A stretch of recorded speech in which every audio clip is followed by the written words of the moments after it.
చిటికం మీరా జీవితంలో వెలుగు నింపావయా. వ్యర్థముగా ఉన్న జీవితానికి అర్థం చూపావయా. స్తోత్రాలు. దేవునికి మహిమ కలుగునుగాక. ఆమేన్. మంచిది. సమయంలో దేవుని యొక్క సన్నిధిలో ఉన్నటువంటి మనము కొంత సమయము దేవుని యొక్క వాక్యమును ధ్యానించుకొని దేవుని యొక్క మాటల్లో ఉన్నటువంటి గొప్ప మాధుర్యమును తెలుసుకొని మన జీవితాలను పరలోకం కొరకు నిలబెట్టుకుందాం. కాబట్టి సమయంలో అందరం కూడా ఒక మాట చదువుకుందాం. మీ యొక్క బైబిల్ గ్రంథంలో నుంచి అపోస్తులైనటువంటి పేతురు రాసినటువంటి పత్రిక, 2వ పత్రిక, పేతురు గారు రాయబడినటువంటి 2వ పత్రిక, 2వ అధ్యాయము అపోస్తులైనటువంటి పేతురు గారు రాసినటువంటి 2వ పత్రిక, 2వ అధ్యాయము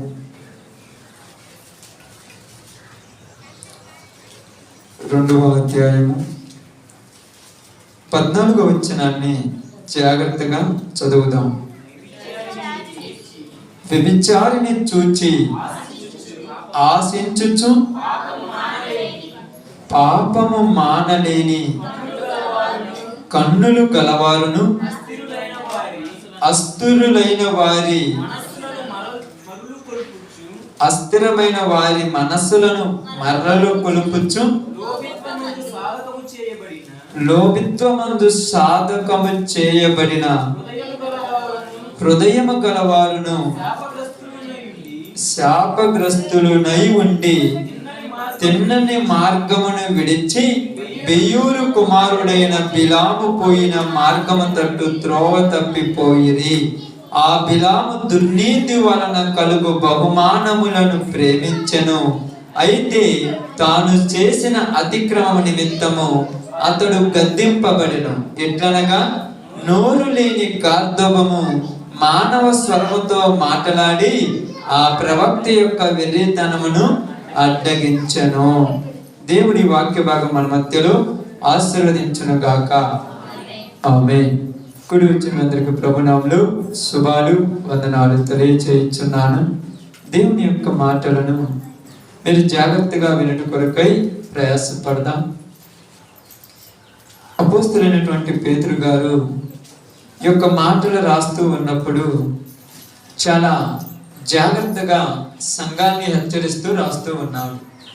ఎందుకు సంఘాన్ని హెచ్చరిస్తూ రాయాల్సి వచ్చిందంటే, ఇశ్రాయేలు ప్రజలు బలహీనులైపోయారు. వారి యొక్క జీవితంలో వారు మరల వెనుకటి వాళ్ళ వైపు తిరగటానికి అలవాటు పడుతూ ఉన్నారు. వారి బ్రతుకులు ఒకసారి ఆలోచించినప్పుడు వారు దేవుని యొక్క మార్గాన్ని పక్కన పెట్టేసి వ్యర్థమైన మార్గాల తట్టు తిరగటానికి ప్రయాసపడుతున్నారు. అలా ఉన్నప్పుడు వారికి ఒక మాట రాస్తూ ఉన్నాడు. ఏమని రాస్తున్నారైతే, వారైతే పట్టబడి సంపబడుటకే స్వభావ సిద్ధముగా పుట్టిన వివేక శూన్యములకు మృగముల వలె ఉండి. ఎలా ఉన్నారంట? వివేక శూన్యములకు మృగముల వలె ఉండి. వివేక శూన్యము అంటే, వివేకం అంటే తెలివి. వివేకము ఎంత ఉందంటో ఆ దగ్గర శూన్యము, కొంచెము కూడా లేదు కాబట్టి వాళ్ళని దేంతో పోలుస్తున్నాడు? మృగములు అంటే తెలుసు కదా, జంతువులతో పోలుస్తున్నాడు. ఎందుకు పోలుస్తున్నాడంటే వాళ్లకు తెలివి లేదు, జ్ఞానము లేదు. వారు ఆలోచించేటువంటి జ్ఞానము వాళ్ళ దగ్గర లేదు. జ్ఞానం ఉన్న వాళ్ళైతే అలా చేయాలంటున్నారు. అందుకంటున్నారు, వారైతే పట్టబడి చంపబడుటకే స్వభావ సిద్ధముగా పుట్టిన వివేక శూన్యములకు మృగముల వలె ఉండి తమకు తెలియని విషయముల గురించి దూషించుచు తమ దుష్ప్రవర్తనకు ప్రతిఫలముగా హాని అనుభవించుచు తాము చేయు నాశనముతోనే తామే నాశనము పొందుదురు. ఎంత చక్కగా రాస్తున్నాడంటే, లోకంలో ఉన్నటువంటి మనుషులను మీరు చూడొద్దు అంటున్నారు ఇక్కడ. ఎందుకు చూడొద్దంటే, వాళ్ళు దేనికోసం పుట్టినారంటే రాయబడింది అక్కడ. చదవడం అక్కడ దేనికోసం పుట్టి, నేను చదివించిన వాక్యమే, చదివించిన వచ్చిన ఏం లేదా మీరు?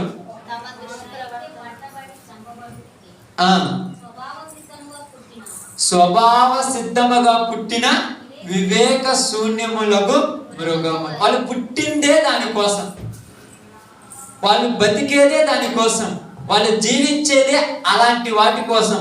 వాళ్ళు ఎప్పటికీ కూడా నాశనానికి రెడీ అయిపోయేవాళ్ళు. కాబట్టి అదంటే ఏమంటారు తెలుసా? నాశనముతోనే, తాము చేయు నాశనముతోనే తామే నాశనము పొందుదురు. ఎదుటి వాళ్ళను నాశనం చేయాలనుకుంటున్న వీళ్ళే నశించిపోతున్నారంట. వేరే వాళ్ళను పాడు చేయాలనుకుంటున్న వీళ్ళే పాడైపోతున్నారంట. వేరే వారి మీద దుర్భాషలాడి వీరే దూషణకు గురైపోతున్నారంట. అందుకని ఏమంటున్నారంటే, ఎందుకు ఇలా మాట్లాడుతున్నారంటే వాళ్ళకు జ్ఞానము లేదు. ఏం లేదమ్మా? జ్ఞానము లేదు. ఎందుకు జ్ఞానము లేదని మాట్లాడుతున్నాడంటే, వాళ్ళకు జ్ఞానము ఉండి ఉంటే వాళ్ళు ఇలా చేయరు. వాళ్ళు చేసే పనులు మనం అర్థం చేసుకోవచ్చు, ఒకసారి మనకు అర్థం కాకపోవచ్చు. కానీ మనం అనుకుంటాము కనీసం ఇంకిత జ్ఞానము కొంచెమైనా ఉంటే ఇలా మాట్లాడతారా అని మనం అనుకుంటాం. కానీ వాళ్ళకి ఇంకిత జ్ఞానం కూడా లేదని బైబిల్ చెప్తాను. ఎవరు చదువుతున్నారమ్మా? బైబిల్. ఎందుకంటే అమ్మా ఏంటి, మీరు వాక్యం వినండి. ఎందుకు చెప్తుందంటే, మనలో అప్పుడప్పుడు కొన్నిసార్లు చలనం వస్తుంటది. కొన్నిసార్లు మనలో అప్పుడప్పుడు కొన్ని బలహీనతలు అనేవి వస్తుంటాయి. మనలో అప్పుడప్పుడు కొన్ని ఇబ్బందులు అనేవి వస్తుంటాయి. ఇవి వచ్చినప్పుడు మనం కొన్ని ఆలోచించాలి. ఇక్కడ అంటున్నారు, ఏమంటున్నారంటే, వారు వివేక శూన్యములకు మృగములు అన్నారు. ఏంటి అంట? మృగములు వలె. అంటే మృగములు వలె అంటే మృగాలతో పోలిక. అప్పుడప్పుడు చెప్తాను, నువ్వు అచ్చము అలా ఉన్నావంట. అలా ఉన్నావంట, ఆ మనిషివి కాదు కానీ అలాగా ఉన్నావు. అప్పుడప్పుడు పిల్లలు ఏమంటారు, అచ్చము వాళ్ళ నాన్నలాగే ఉన్నాడు, అచ్చము వాళ్ళ అమ్మలాగే ఉన్నదంటే వాళ్ళ అమ్మని కాదు, పోలికలు అలా ఉన్నాయి. కాబట్టి ఇక్కడ ఈ మనుషులు మృగాలు కాదు, కానీ వీళ్ళు చేసే చేష్టాలు వాటిని చూపెడుతున్నాయి వాళ్ళల్లో. వీళ్ళు పలికే మాటలు వాటిని చూపెడుతున్నాయి వీళ్ళల్లో. వీళ్ళు నడిచే నడవడిక వాటిని చూపెడుతుంది వీళ్ళల్లో. అందుకని వివేకము లేనటువంటి మృగాల వలె ఉన్నారు అని మాట్లాడుతున్నారు. ఎందుకంటా చూడండి, ఎందుకంటున్నానంటే అలాగా, ఒకనాటి సుఖానుభవము సంతోషమని ఎంచుకుందురు, వారు కలంకమును నిందాస్పదములైనయి తమ ప్రేమ విందులో మీతో అన్నపానముల పుచ్చుకొనుచు తమ భోగముల యందు సుఖించుదురు. వీళ్ళు ఎందుకు ఇలా ఉన్నారంటే, సుఖమే, ఒకనాటి సుఖమే సంతోషం అనుకుంటారు. ఈ రోజు నేను సుఖంగా ఉంటే నాకు అంతే చాలు. ఇది ఇలా బ్రతుకు. ఇలా బ్రతకదే. ఏది గురించి ఆలోచించరు. నేను తిన్నాను, తాగాను, పాపం చేశాను, నాకు అంతే చాలు. వేరే వాటి గురించి ఆలోచించరు. అప్పుడప్పుడు మనం అనుకుంటాం, రేపు పిల్ల పాపలు ఉన్నారు, భార్య ఉన్నది, భర్త ఉన్నాడు, కొంచెం ముందు వెనక చూసి ఆలోచించమంటే ముందు వెనక కూడా చూడకుండా పోతున్నారంటే వీళ్ళకు ఒకళ్ళతో పని లేదు, ఒకళ్ళను పట్టించుకునే స్వభావంతో వీళ్ళకి లేదు, ఒకళ్ళ గురించి ఆలోచించే వాళ్ళు కాదు, ఒకళ్ళ గురించి వీళ్ళకి అసలు దృష్టి లేనే లేదు. ఏ కాడికి వీళ్ళ సుఖమే వీళ్ళు చూసుకునేవాళ్ళు, వీళ్ళ సుఖమే వీళ్ళు చూసుకుంటున్నారు. కనుక వీళ్ళని ఏమంటున్నారంటే మృగములు అని పోలుస్తున్నారు. ఒక్కొక్కసారి మృగములైనా కూడా తన తినే ఆహారంలో కొంచెం తీసుకొచ్చి పిల్లలకు పెడుతుంటాయి, కానీ అంతకంటే ఘోరంగా మారిపోయారని చెప్తుంది ఇక్కడ. ఒక రకంగా చెప్పాలంటే వారు విషము కలిగిన సర్పములు అని రాయబడింది. ఏంటంటమ్మా? విషము కలిగిన సర్పము. పాము ఎలాగైతే తన పిల్లలను తనే కొరికేసుకుంటుందో ఈ మనిషి కూడా వీళ్ళే ఇలా కొరికేసుకుంటుంటారు. పాము పిల్లల్ని ఎందుకు కొరికేస్తుందంట? ఎందుకు కొరికేస్తుంది అంటాం? ఎప్పుడన్నా మీకు ఆలోచించారా? కళ్ళు కానరావు. ఎందుకు కానరావు? కళ్ళు కనపడితే పిల్లలని తెలుస్తుందిగా. కాబట్టి అలాగే ఈ మనుషులు కూడా కళ్ళు కానరావు. కళ్ళు కనపడి ఉంటే భార్య అని, భర్త అని, పిల్లలని, తల్లిదండ్రులని, అక్క అని, చెల్లెలని తెలిసేది. కళ్ళు కానరావు కనుక అప్పుడప్పుడు అంటుంటారు, వీళ్ళు ఏం మాట్లాడతారో ఏళ్ళకు కూడా తెలియదంట. ఎందుకు తెలియదు వాళ్ళకు? వాళ్ళ జీవితాలను అలా పోల్చాడు దేవుడు. అయితే ఇప్పుడు ఏమంటున్నారంటే, ఈ విషయాన్ని ఎవరైనా పోలుస్తున్నారంటే దేవుని సన్నిధికి వచ్చిన వాళ్ళతో మాట్లాడుతున్నాడు పేతురు గారు. లోకంతో మాట్లాడితే పర్వాలేదు, దేవునిలో ఉన్నటువంటి వాళ్ళతో మాట్లాడుతున్నాడు. ఏమని మాట్లాడుతున్నారంటే అక్కడ చూడండి, వారు కలంకములను నిందాస్పదములనైన తమ ప్రేమ విందులో మీతో కూడా అన్నపానముల పుచ్చుకొనుచు తమ భోగముల యందు సుఖిస్తారు. ఎప్పుడు పాపాలు చేస్తారు, దురభిమానాలు చేస్తారు, అక్రమాలు అన్యాయాలు చేస్తారు, మరలా వచ్చి వీళ్ళతో కలిసిమెలిసిపోతున్నారు. అందుకని అలా గురించి మాట్లాడితే ఏమన్నాడంటే, వ్యభిచారిని చూచి ఆశించుచు పాపము మానలేని కన్నులు గలవారంటే. పాత జీవితాన్ని ఇలా కళ్ళ ముందు కనపడగానే వెంటనే ఇళ్ళలోకి ఏమవుతుందంట? ఆశ. పాతని గతించును సమస్తము నూతనమైన బైబిల్లో చదువుకున్నారు కదా, మీరు అందరూ కూడా చదివారు కదా, చాలా సార్లు చెప్పాం కదా. జనవరి 1 రాగానే ఆల్రెడీ ప్రేయర్ రోజు అందరూ చెప్పే వాక్యం అది. ఎఫెసీయులకు రాసిన పత్రికలో అక్కడ ఉంటాయి, సమస్తము నూతనమైనది, పాతది ఏది కూడా నీలో ఉండకూడదు, పాతదైన ఆ పులిపిండిని తీసి పారవేయండి. ఇవన్నీ చెప్పుకుంటుంటాం. ఇంకా మనం ఏమంటాము? ఎప్పుడైతే నేను బాప్తిస్మం తీసుకున్నానో అప్పుడు ఈ లోకంలో చనిపోయాను. ఇవన్నీ చెప్పటానికి నిజాలు, చెయ్యటానికి అబద్ధాలు. చెప్పటానికి నిజాలు, చెయ్యటానికి ఎందుకు అబద్ధాలు అంటున్నామంటే చెయ్యటం చేత కాదు. ఇవన్నీ కూడా ఏమంటున్నాడు? వ్యభిచారిని చూచి ఆశించుచు మరలా వెనకటి వాటిని, వెనక సంబంధమైనటువంటి పద్ధతులను కానీ, వెనక సంబంధమైనటువంటి ఆలోచనలు కానీ, వెనక సంబంధమైనటువంటి కోరికలు కానీ, వెనక సంబంధమైనటువంటి పరిస్థితులు మన కళ్ళ ముందు కనపడినప్పుడు ఆశ చూపిస్తామా, ఆశ చూడమా? ఆశ పుడుతుందా లేదా? ఎవరికైనా ఆశ పుట్టదమ్మా? ఆశించుచు అన్నాడు ఇక్కడ. ఆశించుచు, ఆశ ఎప్పుడైతే వస్తుందో ఏం జరుగుతుందంట? ఆశించుచు. ఈ కన్నులు ఎలాంటి అంట? మానుకునే కళ్ళు కాదు, ఇది మానలేని కళ్ళు. మానలేని మనిషి ఒకడు ఉంటే మానుకునేవాడు ఒకడు ఉంటాడు. మానలేని వాళ్ళు వీళ్ళకి ఎప్పుడు కూడా ఈ లోకమును చూసినప్పుడు ఆ పాపముల విషయంలో నేను చచ్చిపోయిన వాడిని కదా, ఇక దానితో నాకు సంబంధం లేదని అనుకోరంట. మరలా కోరికలు ఏం చేసుకుంటున్నారంట? పెంచుకొనుచు. బైబిల్ గ్రంథంలో యాకోబు గారు తన పత్రికలో చాలా చక్కగా మాట్లాడుతూ ఉన్నాడు. ఏమంటున్నారంటే, యాకోబు పత్రిక 4వ అధ్యాయము 4వ వచనం, ఈ లోక స్నేహము దేవునితో వైరమని మీకు తెలియదా? స్తోత్రం. జాగ్రత్తగా కొంత సమయం జాగ్రత్తగా. ఈ లోక స్నేహము దేవునితో వైరమని మీకు తెలియదా అంటున్నాడు. అంటే ఈ లోక స్నేహం అంటే ఏంటిది? పేతురు రాసిన అపోస్తలుల కార్యములకు ఒకసారి రండమ్మా. అపోస్తలుల కార్యములు 2వ అధ్యాయంలో పేతురు ప్రసంగంలో ఒక మాట చూడండి. బాప్తిస్మం పొందేటప్పుడు ఏమంటున్నాడు? అపోస్తలుల కార్యములు 2వ అధ్యాయంలో 43లో 40 వచనంలో చూడండి. చదువు. కాదు, 40 వచనం చూడండి. ఇంకను అనేక విధములైన మాటలతో సాక్ష్యమిచ్చి మీరు మూర్ఖులకు ఈ తరము వారికి వేరై,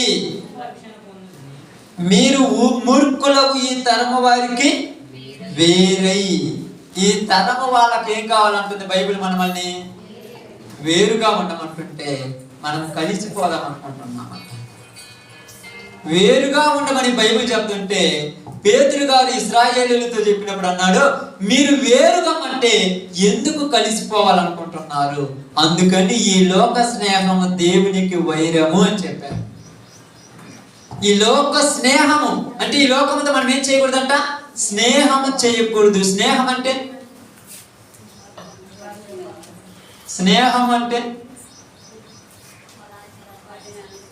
వాళ్ళ ఆచారాలు పాటించడము, ఇంకా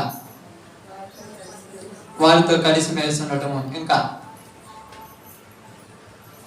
చూడండి. ఇప్పుడు ఆమోసు గ్రంథము 3వ అధ్యాయం 3వ వచనం ఒకసారి పైగా అన్నారు దాకా. ఆమోసు గ్రంథం ఉంటుంది, ఎక్కడ బైబిల్లో ఉంటుంది చూడండి. 3వ అధ్యాయం 3వ వచనం. సమ్మతింపకుండా ఇద్దరు కూడి నడుతురా అని రాయబడింది. సమ్మతింపకుండా ఇద్దరు కూడి నడుతురా. కూడి నడవటం అంటే ఇద్దరు మనుషులు కలిసి నడవాలంటే ఏముండాలి? ఇద్దరి మధ్య సమ్మతింపు ఉండాలి. సమ్మతించడం అంటే ఇప్పుడు 2 ఎద్దులు కట్టారమ్మ, కాడెద్దులు. ఒక ఎద్దు ముందుకు పోతుంది, ఒక ఎద్దు పండుకుంది. ఇప్పుడు అరక సాగుద్దా? ఇప్పుడు అరక సాగాలంటే ఏం కావాలి? 2 సమానంగా పోవాలి. ఏది కూడా ఎనుకడిగేసింది పోలేదు. కాబట్టి ఏమంటున్నాడు?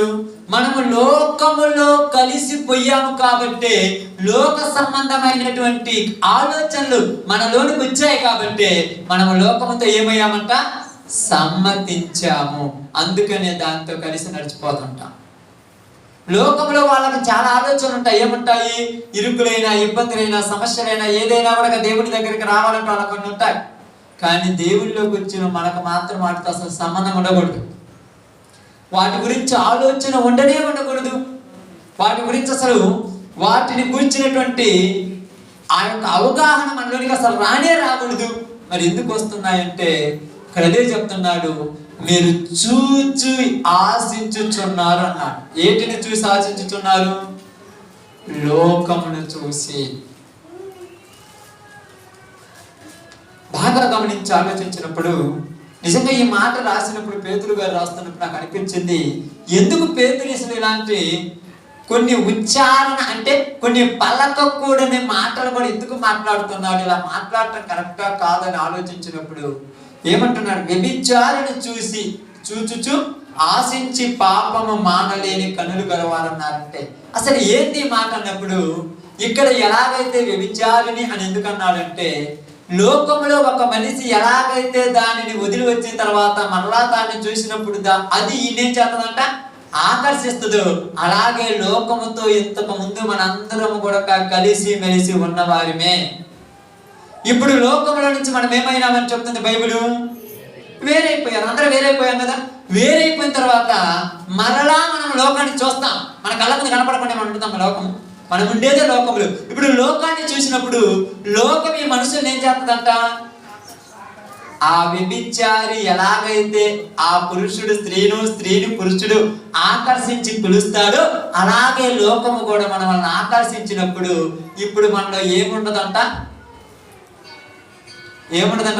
అక్కడ చదవండి, అక్కడ ఆ మాట చదవండి. దాంట్లో మొత్తం వాక్యం మొత్తం దాంట్లోనే కలిసిపోయింది. ఏముందంట? అస్థిరులు. అస్థిరం అంటే స్థిరత్వం లేకపోవటం. స్థిరత్వం లేకపోవడం అంటే తెలుసా మీకు? స్థిరత్వం లేకపోవడం అంటే ఏందమ్మా? మాట మీద మనం నిలబడము. అసలు మాట ఎంతంగా నిలబడతామా? ఏమంటాము? ఏదేమైనా దేవా నిన్ను మాత్రం మర్చిపోనన్నా. ఏదేమైనా మరి ఏమి కాలేదు మర్చిపోడా? ఏది ఏమైనా అనేది పక్కన పెట్టండి. ఏమి కాలేదు మరి మర్చిపోవడం లేదా? ఏమెందుకు కాలేదంటే బైబిల్ గ్రంథం ప్రకారం చెప్తున్నాడు, యాకోబులాగా తలా మండమేమన్నా వేరు చేయబడ్డాయా? ఒక పేతురులాగా తీసుకెళ్ళి ఏమన్నా జైల్లో నూకారా? ఒక యోహాను లాగా తీసుకెళ్ళి ఏమన్నా పద్మాసు దీపంలో వదిలేశారా? మరి ఏం కాలేదు. ఒకవేళ రాత్రి నీతో చెప్పినట్టుగా ఒక స్టెఫను లాగా ఏమన్నా రాత్రి రాళ్లతో పెట్టి కొట్టేస్తున్నారా? మరి ఏమి కాలేదు. మరి ఎందుకు మనలో స్థిరత్వం లేదంటే లోకమును చూస్తున్నాం. దేన్ని చూస్తున్నాం? లోకమును చూస్తున్నాం. లోకమును చూడటం వల్ల ఈ లోకము ఏం చేసిందంట? మనుషులని ఆకర్షిస్తుంది. ఆకర్షిస్తుంది. దేనితో ఆకర్షిస్తుంది? దేనితో ఆకర్షిస్తుంది? పాపమా? కనుల? లోకానికి కళ్ళు ఉన్నాయా? దేనితో ఆకర్షిస్తుంది? ఎందుకు ఇక్కడ పేతురు ఈ మాట రాశాడంటే, దీన్ని మీకు అర్థం కావటానికి, మనకు అర్థం కావడానికి రాశాడు. దేనికి రాని మాట ఇక్కడ వ్యభిచారిని అని ఎందుకు మాట్లాడాడంటే, ఈ మనిషి యొక్క ఆ యొక్క ఆకారమును ఈ మనిషి చూసినప్పుడు మరలా మరిచిపోయి కొన్ని రోజులు వదిలిపోయిన తర్వాత మరలా మనిషి యొక్క అవయవాలను, ఆ శరీరాన్ని చూసినప్పుడు ఇలా కళ్ళకు ఎలాగ ఆశ కలుగుద్దో అలాగే లోకములో ఉన్న వీటిని చూసినప్పుడు మనకు కూడా ఆశ కలుగుద్ది అంటానికి రాశాడు అంతే. లేకపోతే ఎందుకు రాస్తాడు ఇలాగా? నేను చచ్చిపోతే ఆశ వస్తుందా? ఇప్పుడు ఉదాహరణకు ఒక మనిషి ఇంకొక మనిషి పాపం చేస్తున్నారు, ఒక మనిషి చచ్చిపోయాడు. చచ్చిపోయిన తర్వాత వీడికి ఆశ వస్తుంది అసలు ఆ మీద? ఆ పురుషుడి మీద కానీ స్త్రీ మీద కానీ ఆశ ఉంటుందా? ఎందుకంటే చచ్చిపోయింది వదిలేస్తాడు. అంటే చచ్చిపోయింది కాబట్టి వదిలేశాడు. అదే బతికుంటే 100 సంవత్సరాల తర్వాత వచ్చినా కూడా చూడగానే ఎక్కడికో వెళ్ళిపోతాయి ఊహలు. అలాగే ఈ లోకమును చూసినప్పుడు మన ఊహలు అలాగనే వెళ్ళిపోతున్నాయంట. లోకము ఏమవుతుందంటే తనలో ఉన్నటువంటి ఆ యొక్క అందము చేత, లోకములో అందమే ఉందంటే మనందరికీ తెలుసు లోకము అందం ఉందని. లోకంలో ఏం అందం ఉందమ్మా? ఏమున్నాయి లోకంలో అందంగా? ఏం కనపడుతున్నా? లోకంలో అందం ఏముందండి అమ్మా? లోకంలో ఉన్నదంతా ఏంటంట? శరీరాశ. శరీరాలకు ఏం కనపడు? శరీరాశ, నేత్రాశ, జీవబ్రహ్మం. అంటే ఈ కళ్ళకి ఏమి కనపడుద్ది? లోకంలో ఏ అందం కనపడుతుంది? నాకు అర్థం కాదు. లోకంలో ఏమి అందంగా కనపడుతుంది మనకు? ఈ మట్టిలో అందం కనపడుతుందా? ఈ యొక్క ఉన్నటువంటి యొక్క ఎల్లల అందం కనపడుతుందా? ఈ చెట్లు చేమల అందం కనపడుతుందా? మరి దేనికి మనం ఆశపడుతున్నామంట? దేనికి కనపడుతుంది? డబ్బు ఆశ.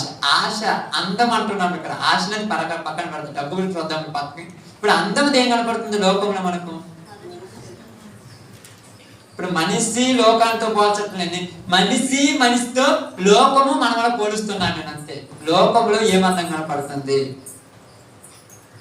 లోకము మీకు తెలుసో తెలియదు, ఇది వరకు ఉన్న లోకం ఇప్పుడున్న లోకం మారిపోయింది.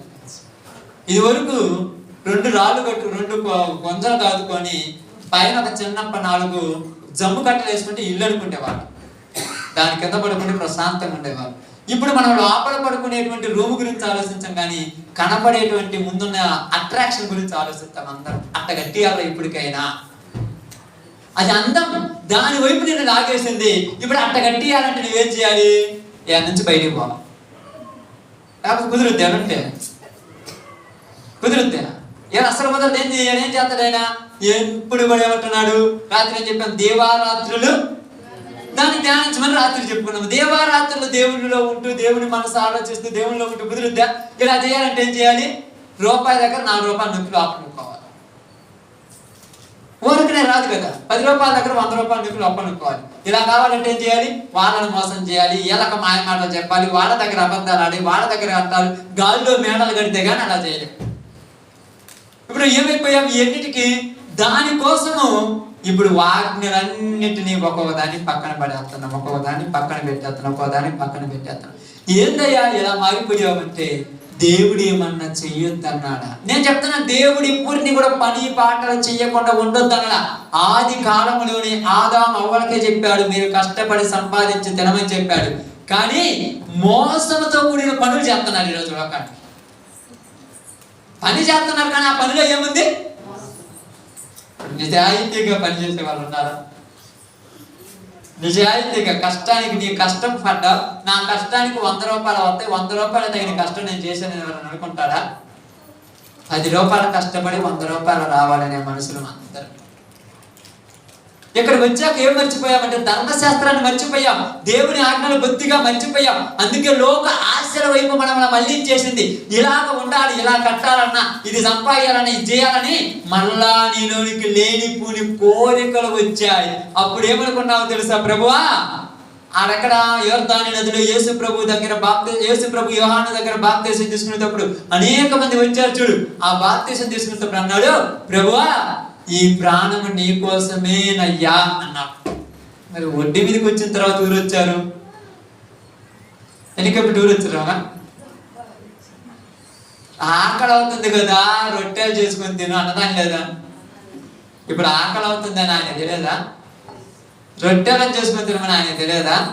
అది ఏం చేసుకోవాలంట? రొట్టెలను ఎలవలో సజ్జలో తేలాలంట, రాళ్ళనంట నలిపిండి చేసి రొట్టెలుగా చేయాలంట.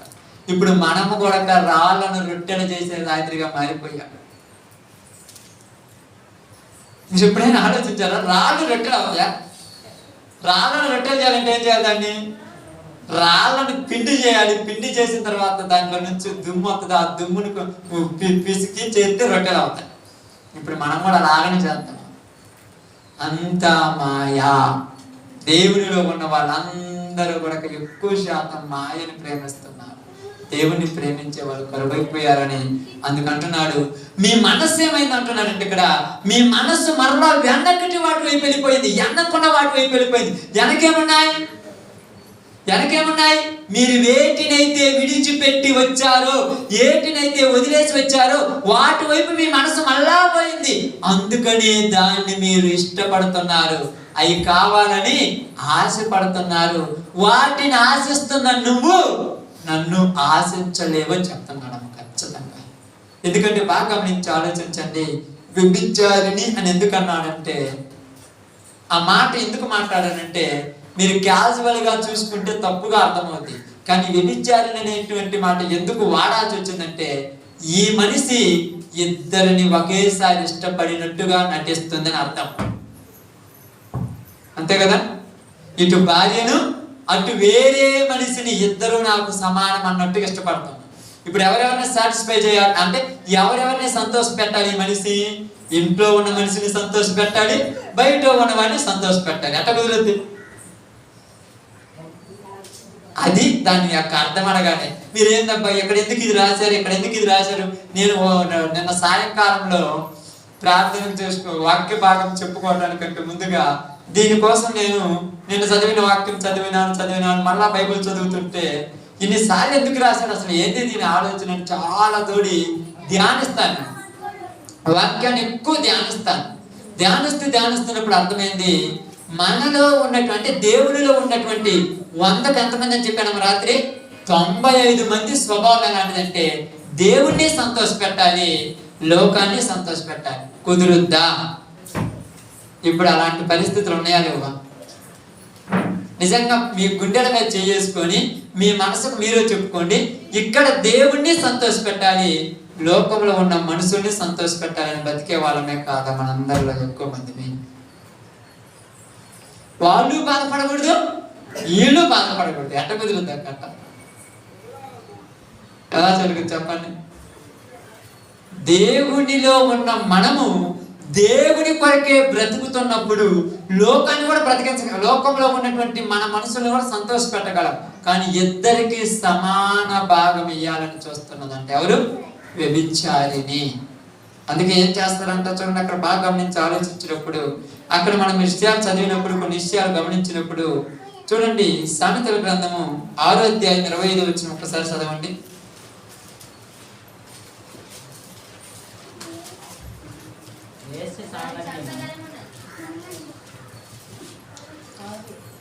ఆరు 25 అమ్మ. దాని చక్కదనమునందు నీ హృదయములో ఆశపడకుము, అది తన కనురెప్పలు చికిలించి నిన్ను లోపరుచుకొనును. ఇక్కడ మాట్లాడుతుంది అయితే ఒక స్త్రీ గురించి మాట్లాడాడు. ఇదే మనం ఏం చెప్తామంటే లోకముతో పోల్చండి. లోకంలో ఉన్న చక్కదనము, లోకంలో ఏం చక్కదనం ఉందంటే అందము, ఆహ్లాదకరం లేదక్క. మీరు టీవీలో చూస్తే ఎంత బాగుంటుందో లోకం, ఎంత అందంగా ఉంది ఈ లోకం, ఎంత సమృద్ధిగా ఉంది. కొంతమంది చూస్తారు, ఎందుకు ఇన్ని డబ్బులు ఖర్చు పెట్టి కట్టిస్తున్నాం అంటే అందరూ దీన్ని చూడాలి. ఒక నిమిషం దాన్ని పోయేవాడు కూడా ఒక నిమిషం అట్లా చూసిపోవాలన్న దాన్ని. అంటే దాని చక్కదనము మనసుని ఏం చేసిందంట? ఆకర్షించేసింది. ఎప్పుడైతే ఆకర్షించిందో ఇప్పుడు ఎక్కడ ఆశ పుట్టింది? ఇప్పుడు హృదయంలో ఏమని ఆశ పుట్టింది? ఎట్టయినా దాన్ని చిక్కించుకోవాలి, ఎట్టయినా దాన్ని చెయ్యాలి, ఎట్టయినా దానితో సంతోషంగా ఉండాలని పుట్టింది. అదే విధంగా లోకంలో మనకేమొచ్చింది? ఎలాగైనా ఎలాగ నేను తయారు కావాలి. అసలు ఎందుకు బైబిల్లో ఈయన ఎంత చక్కగా మాట్లాడాడంటే, ఇప్పుడు ఈ యొక్క ఆలోచనలు బయటికి కనపడేనా? ఎవరికైనా కనపడతాయి చెప్పండి. మనందరికి ఏమనిపిస్తుంది? ఒక్కోసారి మనం కూర్చొని మాట్లాడుతుంటే, మనం దేవుడి దగ్గర సాక్ష్యం చెప్తుంటే నిజంగా అనిపిస్తుంది బతికితే ఇలా బతకాలన్నట్టు అనిపిస్తుంది. కానీ లోపల ఊరు ఎరిగాడు, లోపల మొత్తం ఆయన తెలుసు. ఏమంటారు తెలుసా? లోపల ఎక్కడ ఏముందో మొత్తం ఆయన తెలుసు. అప్పుడప్పుడు అంటాడు, సాలే కూర్చోవయ్యా అంటుంటాడు. అప్పుడప్పుడు ఎందుకు? ముందు నీ లోపల ఉన్న దరిద్రాన్ని కడిగేసుకోమంటున్నాడు. ఇక్కడ ఆ హృదయంలో ఆశ పుట్టింది, పైకి ఆశ పుట్టడ, హృదయంలో ఆశ పుట్టింది. ఈ ఆశ హృదయంలో పుట్టి మనిషి చేత ఏం చేస్తుందమ్మా? అబద్ధాలు ఆడుతుందా, దొంగతనం చేస్తుందా, బూతు మాటలు మాట్లాడుతుందా, కోపం తెచ్చుకునేటట్టు చేస్తుందా, ఎదుటి వాళ్ళని ఏసించుకునేటట్టు చేస్తుందా, ఎదుటి వాళ్ళ మీద పగలపించుకునేటట్టు చేస్తుందా? ఏది? హృదయంలో ఉన్న ఈ ఆశే. అదే కదా, ఒక మనిషికి, ఒక స్త్రీకి కానీ పురుషుడికి కానీ హృదయంలో ఒక దాని మీద ఆశ పుట్టింది అనుకో, ఎన్ని అబద్ధాలు ఆడతారు, ఎన్ని మాయ మాటలు చెప్తారు, ఎంతమంది కళ్ళు కప్పి నేను ఇట్టు తుడిదారిని పోవాలని చూస్తుంటారు. కారణం ఏంటంటే హృదయంలో ఉన్న ఆశ. ఈ ఆశ ఏం చేసింది వాడిని? ఏం చేసిందమ్మా? ఏం చేసిందంట? బాగా గమనించాలి. ఈ ఆశ వాడిని ఏం చేసిందంట?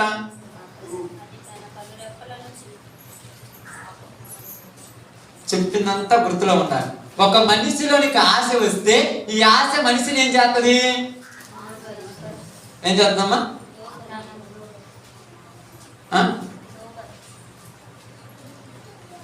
మృగంలాగా తయారు చేస్తాడు.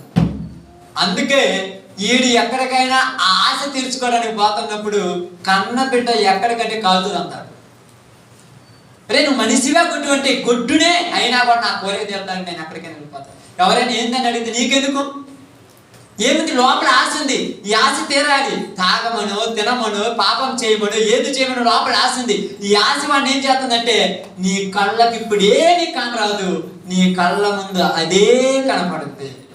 నువ్వేది చేయాలనుకున్నావు, ఏం పాడాలనుకున్నావు, ఎక్కడికి పోవాలనుకున్నావు, అదే కనపడుద్ది. ఇప్పుడు ఆలోచిస్తాడా?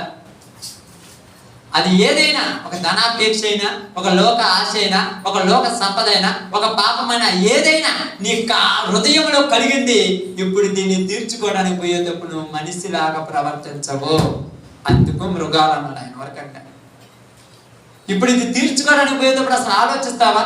ఇప్పుడు ఉదాహరణకు మీరు ఎవరైనా ఉన్నాను అనుకోండి, మనం ఉన్నాం అనుకోండి, మందిరానికి వచ్చేటప్పుడు మనము ఏ టు జెడ్ రెడీ చేసుకుని వస్తాం. అంతే కదా, అన్నం అనుకుంటాము, పప్పు అనుకుంటాము, లేకపోతే చికెనో, మటనో, లేకపోతే పచ్చడి ఏదో ఒకటి అనుకుంటాం. కానీ లోకంలో వెళ్ళేటప్పుడు అన్నం లేకపోతే ఏం కాదు అని పోతాం. ఉండి పిల్లలు ఉండి ఏందమ్మా అన్నం వండలేదంటే, ఒక పూట తినకపోతే చత్తవా? ఇంట్లో భర్త ఉండి అన్నం వండిపోవచ్చు కదంటే, పోయి కొనుక్కొచ్చుకొని తిను. ఏంటి ఇలా మాట్లాడుతున్నామంటే, ఇప్పుడు నీ హృదయంలో ఆశ సంపాదించాలని ఆశ పుట్టింది కాబట్టి వెళ్ళిపోతున్నావు. ప్రతిదానికి పోల్చాలి దీన్ని, ఒక్కదానితో పోలిస్తే అర్థం కాదు ఇది. ఇప్పుడు ఎందుకంటే ఒక మనిషి హృదయంలోనికి వచ్చేసింది. ఎవరి హృదయంలోనికి వచ్చింది తెలుసా? ఒక దేశానికి 12 గోత్రాలను పరిపాలించటానికి దేవుడు ఏర్పరచుకున్న ఇష్టానుసారుడైనటువంటి ఒక బిడ్డలోనికి వచ్చింది ఆశ. ఎవరైనా ఆమేన్. ఎవరమ్మా? దావీదు. ఏం చేస్తున్నాడు దావీదు? దేవుడు ఎక్కడి నుంచి తీసుకొచ్చాడక్క? గొర్రెలు కాసుకుంటాడు. 7 అన్నోళ్ళు మంచి పొజిషన్లో ఉన్నారు. ఒకళ్ళేమో యుద్ధాలలో ఉన్నారు, ఒకళ్ళేమో మంచి మంచి ఉద్యోగాలలో ఉన్నారు, కొంత మంచి మంచి అభ్యర్థులు ఉన్నారు. వాళ్ళ యొక్క వాల్యూ వేరే విధంగా ఉంది. మనోడి వాల్యూ మాత్రము ఒక్కసారి మనం కూడా చూసుకుందాం. ఒకప్పుడు మన వాల్యూ ఎలా ఉంది? చాలా మందికి చాలా ఉంది. కనీసం మనం అలా పరుచుకునే దిక్కుకోలేదు. మనిషి ఏనా అనేటట్టు లేదు. ఏం బతుకు నీ బతుకు, చి చావచ్చు కదా ఎన్నిసార్లు జనాలు మనములని ఉంటారు. అంటే జనములు అంటే లోకం కాదు, మనమే ఎన్నిసార్లు అనుకుంటాం మనం చేసే పనులు మనకు. ఆ దొడ్డిలో నుంచి, ఆ పాపపు కోతిలో నుంచి, ఆ దరిద్రమైనటువంటి కుంపటిలో నుంచి మనముల బయటికి తీసుకొచ్చి ఎక్కడ కూర్చోబెట్టారంట ఆయన? 12 గోత్రాలకు అధికారిగా ఉన్నటువంటి ఇశ్రాయేలీయుల కదా రాజుగా చేశారంటమ్మా. రాజు అంటే మామూలు విషయం అక్క? అసలు రాజు అంటే మామూలు విషయమా? రాజు తప్పు చేసినప్పుడు కూడా అంటానికి లేదు, ఎందుకంటే రాజు కదా. వాడు ఎలా అంటాడని కానీ బయట కానీ మామూలు ఏమంటాడు తెలుసా?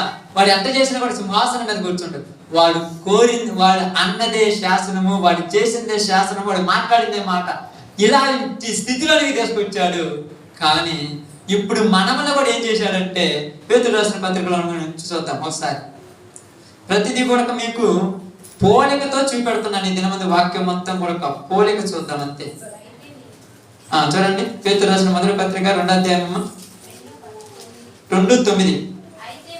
అయితే మీరు చీకటిలో నుండి ఆశ్చర్యకరమైన తన వెలుగులోనికి మిమ్మల్ని పిలిచిన వాని గుణాతి చేయమలను ప్రచురము చేయ నిమిత్తము ఏర్పరచబడిన వంశమును, రాజులైన యాజకులము. ఏం చేశారంట? మనల్ని రాజులుగా మార్చారంట. ఇప్పుడు రాజులు ఎలా ఉండాలమ్మా? రాజుకు ఒక హోదా ఉంటది.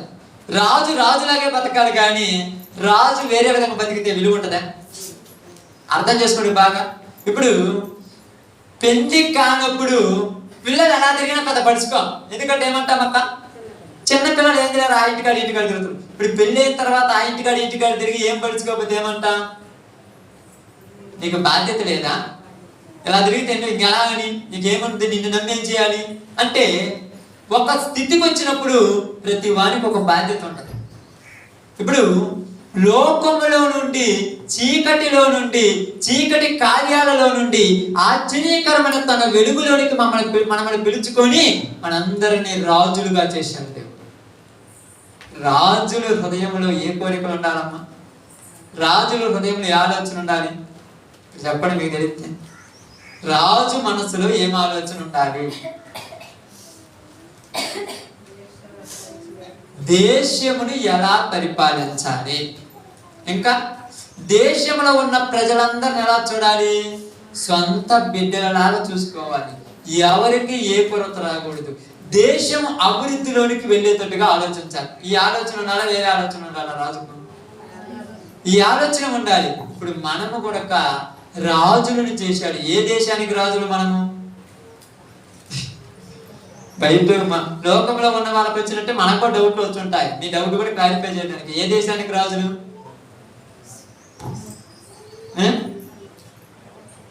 ఇంకా ఏ దేశానికి రాజులు? నా రాజ్యము ఈ లోక సంబంధమైనది కాదు, ఆ దేవుని రాజ్యానికి మనం రాజులు. ఆమేన్. ఎవరైనా అడిగితే మీరు దేనికి రాజులు అంటే, మా దేవుని రాజ్యానికి రాజులు అని చెప్పారు. ఇప్పుడు మనల్ని ఎందుకు రాజులుగా చేశాడంటే, రాజుకు ఒక అర్హత ఉంటది, రాజుకు ఒక విలువ ఉంటది, రాజుకు ఒక హోదా ఉంటది. రాజు ఇదివరకు ఎలాంటి వాడైనా ఇప్పుడు రాజుగా చేయబడిన తర్వాత తన వస్త్రధారణ మారుద్ది, తన మాట మారుద్ది, తన నడవడిక మారుద్ది, తన చూపులు మారుతాయి, తన ఆలోచనలు మారుతాయి, తన పనులు కూడా మారిపోతాయి. ఇంతకుముందు పొద్దుగూకులు రెస్ట్ తీసుకున్నాడు, ఇప్పుడు రెస్టే ఉండదు రాజుకు. మీకు తెలుసో తెలియదు, ఇప్పుడు ప్రధానమంత్రి అయినా సీఎం అయినా రెస్ట్ తీసుకుంటామంటే మనమైనా 1 గంట 2 గంటల కష్టం నిద్రపోతాం, నా నిద్ర కూడా ఉండదు. అవి చూసుకోవాలి, ఇలా పోవాలి, అలా పోవాలి, ఎలా పోవాలి, ఏదో ఒకటి. ఎందుకంటే బాధ్యత వచ్చినప్పుడు బరువులు కూడా వస్తాయి నెత్తి మీద. ఇప్పుడు మనకు కూడా బాధ్యత ఇచ్చాడు, దానితోటి భారం మనం నెత్తి మీద పెట్టిపోయాడు. దేశమును పరిపాలించే బాధ్యత మంది, సంఘమును పరిపాలించే బాధ్యత మంది. సంఘంలో ఉన్నటువంటి మనకు దేవుడు అప్పగించిన ఈ లోకంలో ఉన్నటువంటి మన ప్రజలను మనం పరిపాలించే బాధ్యత మన నెత్తిన పెట్టిపోయాడు. ఇప్పుడు రాజులమైన మనమని ఏం చేశాడంట? గొప్పగా చూడాలని ఆశపడ్డాడు. ఎలా చూడాలనుకున్నాడు? గొప్పగా. ఇప్పుడు దేశంలో ఏం జరుగుతుందంటే ప్రశాంతంగా ఉన్నది, అంతా ఆనందంగా సంతోషంగా ఉన్నది. దావీదు పరిపాలించిన రోజులలో, దావీదు పరిపాలించినటువంటి దినాలలో ఆయన దేశాన్ని ఎంతో అభివృద్ధిలోనికి తీసుకొచ్చాడు. ఎప్పుడైతే రాజుగా వృద్ధిలోనికి వచ్చాడు, ఎప్పుడైతే రాజుగా ఎవరి చేయనంత పరిపాలన చేస్తున్నాడు, ఎప్పుడైతే చుట్టుపక్కల ఉన్న జనాలందరూ రాజును పొగుడుతున్నారో, అప్పుడు దావీదు అభివృద్ధిలోకి వెళ్ళిపోతున్నాడు. దేవుడు ఇశ్రాయేలీయులకు దావీదంత గొప్ప రాజు ఎవరు ఉండడు, చాలా గొప్పటి రాజు దావీదు. ఇంత గొప్ప రాజుని దేవుడు ఏర్పరచుకున్నాడు. ఫిలిస్తీన్లు భయపడుతున్నారు, అమాలేకులు భయపడుతున్నారు, అమోనీయులు భయపడుతున్నారు. చుట్టుపక్కల ఉన్న ప్రతి ఒక్కడి కూడా దావీదును చూసి భయపడేవాడే కానీ దావీదు దగ్గర ధైర్యంగా నిలబడేవాడు ఒక్కడలేదు. అక్కడే ఉన్నాడమ్మా.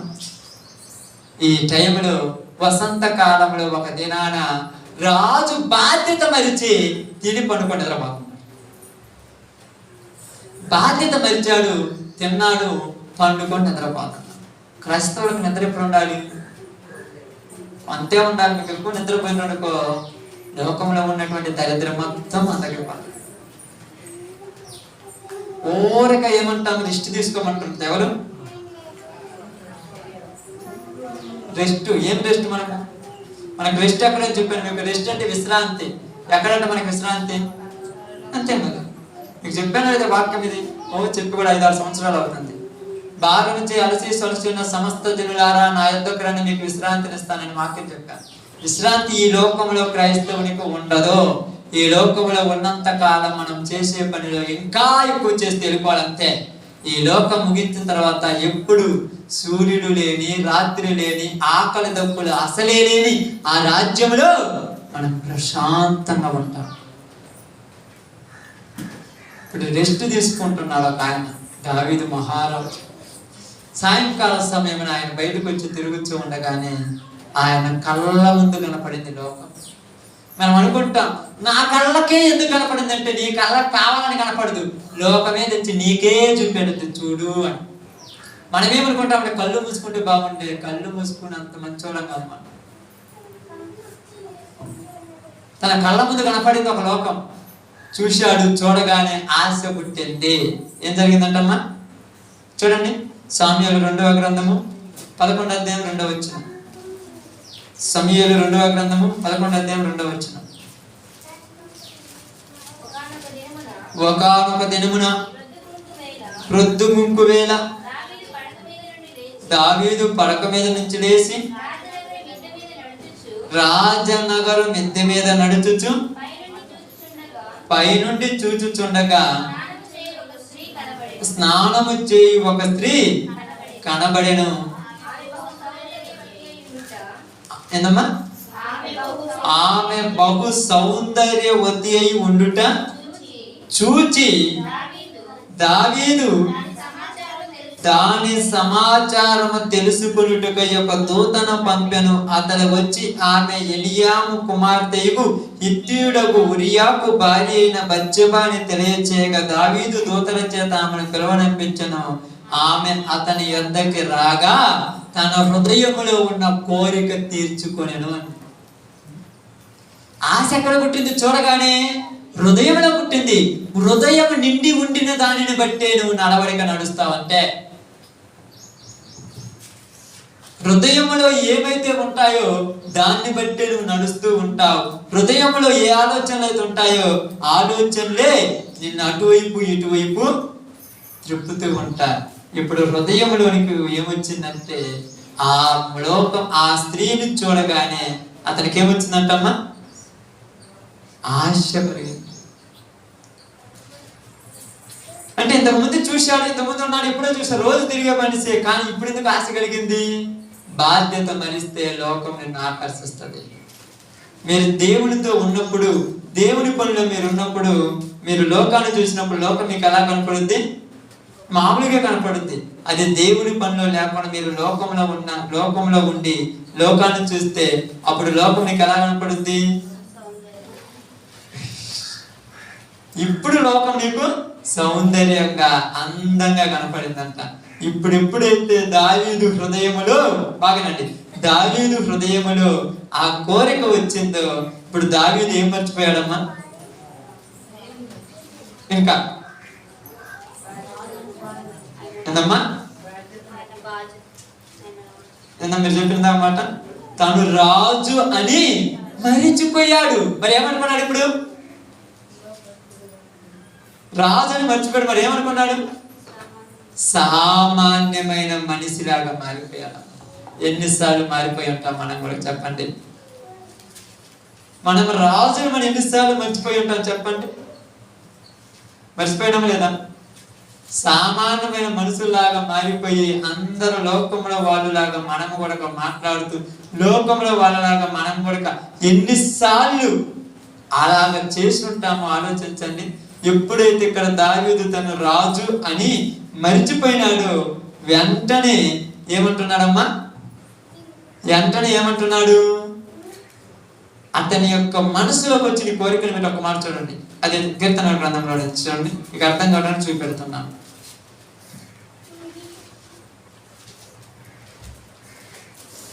కీర్తనల గ్రంథము 14వ అధ్యాయం. కీర్తనల గ్రంథము 14వ అధ్యాయం తీసారమ్మా? తీసిన తర్వాత 4వ వచనాన్ని జాగ్రత్తగా చదవండి.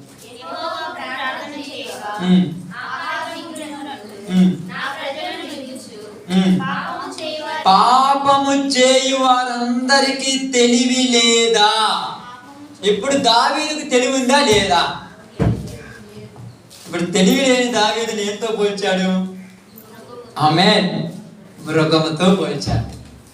ఎందుకు ఇదంతా నేను తిప్పుకొని వచ్చానంటే, దావీదుకు తెలివి లేదు అని అనటానికి పరిస్థితి వచ్చింది. ఇక్కడ మనం అనుకోవచ్చు దావీదుకే తెలివి లేదంటే ఆ సందర్భము, ఆ పరిస్థితి, ఆ సిచ్యువేషన్ నీ హృదయంలోనికి వస్తే నీకు తెలివి ఉండదు, నాకు తెలివి ఉండదు, ఎవరికి తెలివి ఉండదు.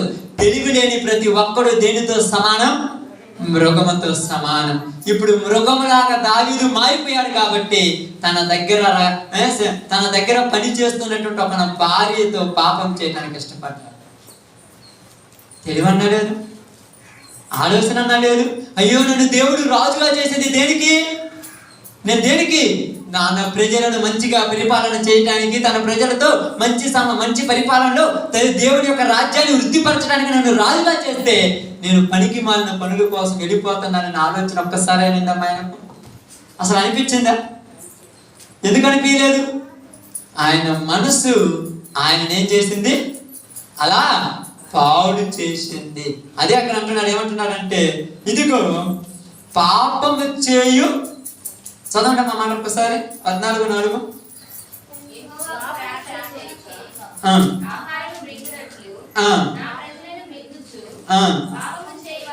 పాపము చేయు వారందరికీ తెలివి లేదా? ఇప్పుడు మీరు ఒక్కసారి గమనించి ఆలోచించండి. దావీదు దినమునికి ఎన్ని మార్లు ప్రార్థన చేసేవాడు? 7 మార్లు ప్రార్థన చేసేవాడు. అర్థమైందమ్మా అందరికి? దావీదు రోజుకి ఎన్నిసార్లు ప్రార్థన చేస్తాడు? 7 మార్లు ప్రార్థన చేస్తాడు. ఇప్పుడు మనోడు ఎన్ని గంటలకు అన్నం తిని ఉంటాడు? ఒకవేళ అప్పుడున్న పరిస్థితిని బట్టి, అప్పుడున్న స్థితిని బట్టి ఎన్ని గంటలకు తిని ఉంటాడమ్మా? మధ్యాహ్నం 1 గంటకో 2 గంటలకు తిని ఉంటాడు, అంతే కదా? తిన్న తర్వాత ఏం చేశాడు? పండుకొని నిద్రపోతున్నాడు. నిద్రపోయినాడు ప్రార్థన చేస్తాడా? ప్రార్థన చేయకపోయాక మనోడి మీదకి ఏమొచ్చేసింది? ఏమొచ్చింది చెప్పాలి మీరు? అపవాది, దెయ్యాలు, గియ్యాలు అనేది పక్కన పెట్టండి, అవి మనకు చిన్న ఆలోచన సమానం. ప్రార్థన చేయకపోయాక మనోడి మీదకి ఏమొచ్చింది? మీకు మనం చెప్పాను అనుకుంటాను, మళ్ళా గుర్తు లేకపోతే ఎట్లా? శోధన, ఇంకొకటి శోధన, ఇంకొకటి శోధన కరెక్ట్, ఇంకొకటి ఉందండి. మనం బుధవారం చెప్పాను ఉపవాస ప్రార్థన. ఏమొచ్చిందంట? బలహీనత. ఆత్మ సిద్ధమే కానీ మీ శరీరాలకు ఎందుకు బలహీనత అవుతుందంటే మీరు ప్రార్థన చేయట ఎందుకు చేయట్లేదంటే ఏం చేస్తున్నాను ప్రార్థన? దావీదు ప్రార్థన చేయక బలహీనత వచ్చింది. బలహీనత రాగానే శరీరంలో కోరిక వచ్చింది. కోరిక రాగానే ఎదురుగా ఎవరున్నా కూడా పాపం చేయాలంటారు. ఎదురుగా ఎవరైనా మీరు బచ్చబానే కాదు, బచ్చబా కాకుండా లోకంలో ఎవరున్నా కూడా దావీదు కళ్ళకు అలాగనే కనపడతాడు, అంతే. అర్థం కాలా? దినమునకు 7 మార్లు ప్రార్థన చేశాడు. ఎప్పుడు? ఇప్పుడు చూద్దాం. బైబిల్ గ్రంథంలోనికి రండి అమ్మ. కీర్తనల గ్రంథం 119 అధ్యాయం 119 37 వచనం.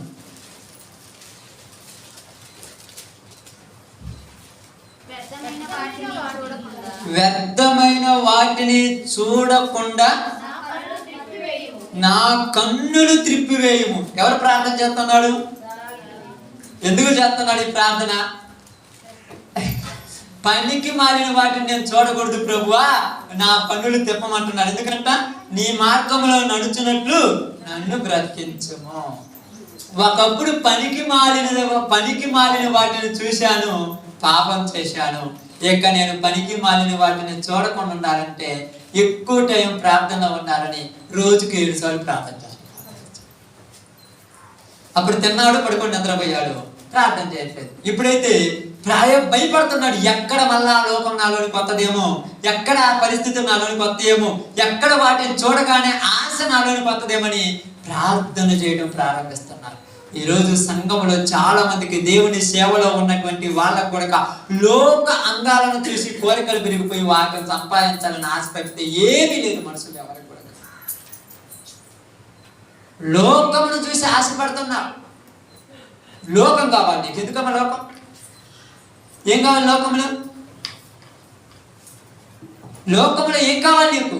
లోకంలో ఉన్నదంతా నీకెందుకు నాకు అర్థం కాదా? దరిద్రం ఆ పనికి మానేది నీకెందుకు అంటగట్టుకుంటారు నాకు అర్థం కాదా? అది అవసరమేనా? నాకు అవసరమే అన్నావంటే నువ్వు లోకంతో ఏమైనావని అర్థం. సమ్మతించాము. అప్పుడెప్పుడు ఏమంటున్నాడు తెలుసా? ప్రార్థన చేయకపోతే నాకేమి రాలేదు అంటున్నాడు పౌలు గారు. నిద్ర రాలేదంట. మనం ప్రార్థన చేయకపోతే నిద్ర వస్తుందా? ప్రశాంతంగా నిద్రపోతాం ప్రార్థన చేయకపోతే. అసలు ప్రార్థన చేయడానికి నిద్ర మేలుకోవడమే కష్టమైపోయింది. ఏమంటున్నాడు? నేను సువార్తకు వెళ్ళకపోయి ఎడలా నాకు శ్రమ, అంతకంటే నేను మరణించుటే నాకు మేలు అన్నాడు. మనం సువార్తకు వెళ్ళకుండా ఉంటే మనకు శ్రమ లేకపోతే సంతోషం. పోడిక చూడండి ఎట్లున్నదో. వెళితే శ్రమ మనకు, వెళ్ళకపోతే ఆయనకు శ్రమ. మనకి వెళితే శ్రమ. మరి ఏం చేద్దాం? మరి ఎందుకు వెళ్ళాలి? అలా ఉండాలి, పరిస్థితులన్నీ బాగుండవు, ఇబ్బంది ఉంది, బలహీనతలు ఉన్నాయి, అడిగిపోతే కళ్ళు తిరిగి పడిపోతున్నామో, అడిగిపోతే పోలేదేమో, సాయంత్రం నైట్ వస్తున్నామో, ఇన్ని ఆలోచనలు వల్ల నువ్వు బాగలవా? ఎంత బరువు నెత్తిని పెట్టుకుని వేడ రాగలవు?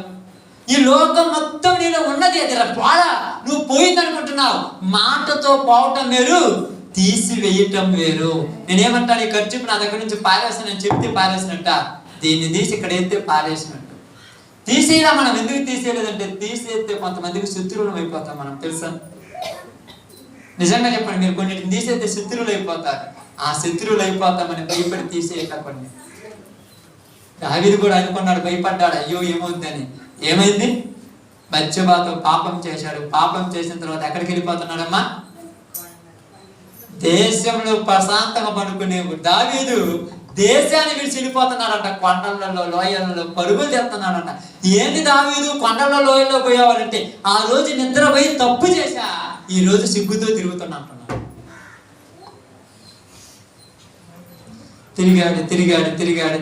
తిరిగాడు. అప్పుడు ప్రార్థన చేసిన తర్వాత దేవుడు మరలా క్షమించాడు. క్షమించిన తర్వాత ఎప్పటికీ జీవితంలో మళ్ళా దావీదు తప్పు చేయాలి. అందుకన్నాడు, వ్యర్థమైన వాటిని చూడకుండాన్నట్లు నా కన్నులు. ఎందుకు ఇంత బాగా మాట్లాడుతున్నాడు ఆయన అంటే, నా కళ్ళలో నేను తిప్పివేయలేకపోయాను ప్రభువా. నేనేమనుకున్నాను? నేను చూడతానులే, నేను చూడాలే, నేను కంట్రోల్ అవుతాననుకున్నాను, కానీ నా వల్ల. కాబట్టి ఇప్పుడు నేను నిన్ను అడుగుతున్నాను. ఏమని అడుగుతున్నాడు అన్నాడు? వ్యర్థమైన వాటిని చూడకుండాన్నట్లు నా కన్నులు నువ్వే తిప్పేయి ప్రభువా. గొప్ప గొప్ప వాళ్ళు మాట్లాడిన మాటలు. యోబు గారు ఏం మాట్లాడారు చూడండి ఒకసారి. యోబు గారు 31వ అధ్యాయము 1వ వచనం.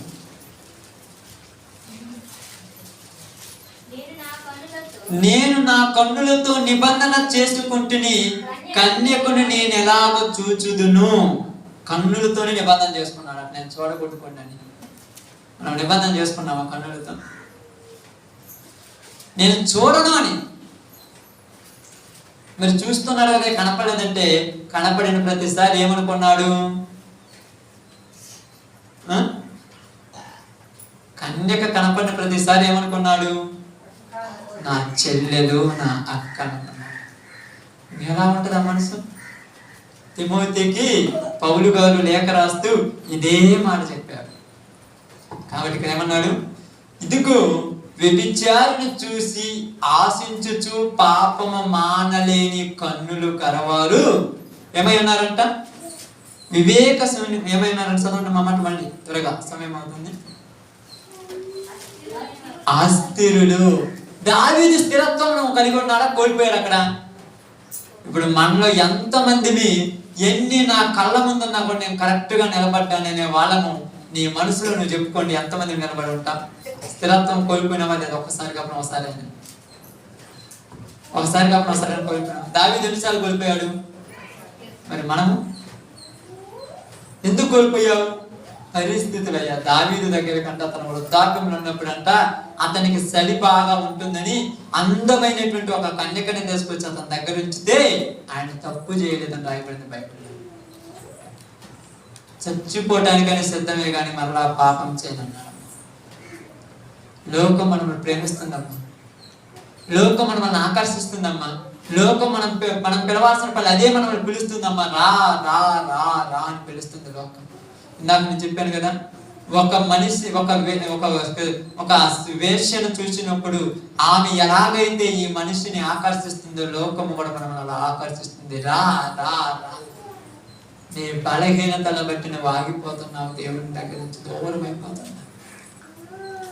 దేవునికి దూరమైన తర్వాత, దేవుని సన్నిధికి దూరమైన తర్వాత ఆదివారము, శనివారము, బుధవారాలు ప్రార్థనలకు మానుకున్న తర్వాత నీ భక్తి ఎంత దిగజారిపోయింది ఒకసారి నువ్వు ఆలోచించుకో, తెలుస్తుంది. నీ పరిస్థితి ఎంత దిగజారిపోయింది ఆలోచించుకో. వాక్యాలు రోజు అంటున్నావు, నువ్వు వాక్యం వినట్లేదు, బైబిల్ చదవడానికి నీకేం చదువు రాదు, ఇంటికాడ కూర్చొని ఇంట్లో కూర్చొని ప్రార్థన చేయడానికి నువ్వు ప్రార్థన చేస్తూ ఒప్పుకునే రోజులు కాదు. నువ్వు పొద్దు కూకుని ఇంట్లో కూర్చొని మాకాడ మీద కూర్చొని ప్రార్థన చేస్తూ నువ్వు ఒప్పుకుంటా? ఊరు ఒప్పుకుంటారు? దేవుని మందిరంలోకి వస్తేనే ఒప్పుకోవట్లేదు ఊరు. దయ్యంగాడు. మీరు మనసు మీ ఇంట్లో వాళ్ళని అనుకోవద్దు, ఒప్పుకోకుండా నేను ఏదో ఒక పడగొట్టి పడేస్తున్నాడు. ఇంట్లో కూడా ప్రార్థన చేస్తే ఎంతమంది టచ్చబడతాడు తెలుసా? అందుకంటున్నాడు నేను నిబంధన చేసుకున్నాను అన్నాడు. ఎవరు? యోబు నిబంధన చేసుకోవాలి. మీరు కొన్ని నిబంధనలు చేసుకోవాలి. నిబంధన అంటే ఏంటి? ప్రమాణం. దేవుడి దగ్గర ప్రమాణం చేయాలి. ప్రభువా ఎన్ని ఉన్నా కూడా నా ప్రాణం పోయినా కూడా నేను మాత్రం మరలా లోకము వైపు వెళ్ళను అని చెప్పగలిగే ధైర్యం నీ దగ్గర ఉందా? చెప్పగలిగే సామర్థ్యం నీ దగ్గర ఉందా? చెప్పగలిగే తెగింపు నీ దగ్గర ఉందా? ఎందుకంటే శరీరం బలహీనము. మీ అందరికి చెప్తున్నాను, రోగం వచ్చేది శరీరానికే, ఆత్మకు కాదు. దేనికమ్మ రోగం వచ్చేది? అంతేనా కాదా? దేనికి రోగం వద్దమ్మా? కళ్ళు తిరిగేది ఎక్కడ? శరీరం బలహీనమైపోతుంది. అన్నం తినేది అంత తింటామన్నాం బాగా, నేను అన్నం తింటాను, కళ్ళు తిరిగితే లేదు. ఎందుకు తిరుగుతాను నాకు అర్థం కాలేదు. బ్రెడ్ తింటాము, యాపిల్స్ తింటాము, ద్రాక్ష తింటాము, దానిమ్మ తింటాము, అన్ని తింటాం, అయినా కూడా బలం లేదయ్యా. ఎందుకు? బలహీనపరిచింది అది ఆ శరీరాన్ని. మీరు అప్పుడప్పుడు అంటారు లేమంటే అబ్బా కాలు నొప్పులు, చేతుల నొప్పులు, కళ్ళు తిరిగిపోతున్నా, జ్వరం రాగానే బలహీనత. ఒక్కసారి దాన్ని గెలవండి, ఇంకా బలహీనతని నేను చేయాలి. గెలవాలి ఒకసారి. గెలవడం అంటే చాలా కష్టం. ఎలాగంటే ఇది వరకు రోజులలో, అంటే పాత రోజుల గురించి జ్ఞాపకం చేస్తున్నాను. మీరు ఎప్పుడైనా ఎక్కడికైనా గడ్డికి పోతే ఎంత కంచేసారు అనుకో, ఆ కంచె చూసి 10 సార్లు భయపడ్డారు. ఒక్కసారి దూకెళ్ళామనుకో రోజు అలవాటు అవుతుంది కదా. ఒక్కసారి దూకామనుకో తర్వాత గడ్డి మోప ఆ కంచె మీద నుంచి చూడేసి నీకు మళ్ళా ఇంట్లో దూకొచ్చి ఎత్తుకొని వస్తాను. అంటే ముందు భయపడుతున్నాం, ఒక్కసారి గెలిచి బయటకు వచ్చేది అదేం చేయదు నేను. కానీ గెలవాలంటే నీకేమనిపిస్తుంది? నీ మనసుకి ఎప్పుడు ఒక భయం, దీన్ని నేను దాటగలనా, దీనితో నుంచి బయటికి రాగలనా అనుకుంటుంటే నువ్వు రాలేవు. అందుకని ఇక్కడ ఏమన్నా చూడండి, బాగా గమనించి ఆలోచించండి. బైబిల్ గ్రంథం ఇదే మాట చెప్తాను చూడండి.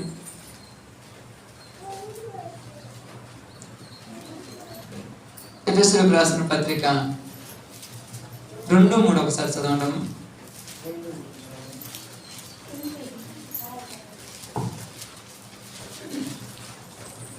2:3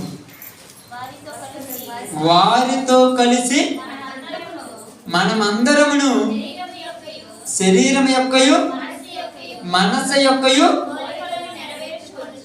కోరికలను నెరవేర్చుకొనుచు మన శరీరాశలను అనుసరించి మునుపు అనే మాట అండర్లైన్ చేసి పెట్టుకుని మునుపు ప్రవర్తించాం. మరి ఇప్పుడు వారితో మునుపు కలిసినట్టుగానే మళ్ళా ఇప్పుడు కలిసి ఉంటున్నావా లేదా? అదే నీకు ఈరోజు క్వశ్చన్ దేవుడు వేసింది. వారితో మునుపు మాట్లాడినట్టుగానే అంటే నేను మాట్లాడొద్దని చెప్పట్లా. కొన్ని మాటలు ఉంటాయి, కొన్ని మాట్లాడకుండా ఉంటాయి. మునుపు ఎలాంటి మాటలు మాట్లాడాలి మీకు తెలుసుగా. మునుపు అంటే ఎప్పుడు దేవుడిని నమ్మక ముందు, ప్రార్థనకు రాకముందు, యేసు ప్రభు అంటే తెలియకముందు. మన ప్రాంతంలో ప్రార్థన స్టార్ట్ అయ్యి కనీసం 10-15 సంవత్సరాలు అంతకుముందు ఏం లేదుగా. అంతకుముందు ప్రార్థన టైం లేదుగా. లేకపోతే 20 సంవత్సరాలకు అంతకుముందు ఏం లేదుగా. అంతకుముందు గట్టిగా ప్రార్థన నిలబడింది లేదుగా. అప్పుడు మనం ఎలాగైతే లోకంలో అయ్యని ఇయ్యని అట్లాగని ఇట్లాగని చేశాము, ఇప్పుడు వాటిని చేయటానికి రెడీ అవుతున్నావా? అవుతున్నాం, అంతే కదా. మనమైతే చెయ్యము కానీ చేసేవి చూసి ఆనందిస్తుంటాం. మీకు తెలిసే తెలియదు, చెయ్యము చేసేవి చూసి. అందుకే నేను ఒకసారి చెప్పిన, చెయ్యటం ఎంత తప్పు చూసినా కూడా అదే తప్పు. ఎందుకంటే చూసి హృదయం ఏమవుతున్నా ఆనందపడుతున్నా. మనం మాట్లాడం కానీ వాళ్ళు మాట్లాడిని విని ఆనందపడుతుంటాం. ఎంత బాగుంది. ఇప్పుడు చేయాల్సిన పని ఏం లేదుగా, చెప్పాల్సిన పని ఏం లేదుగా. అందుకేమంటున్నాను చూడండి, యాకోబు రాసిన పత్రిక 1:14 తొందరగా.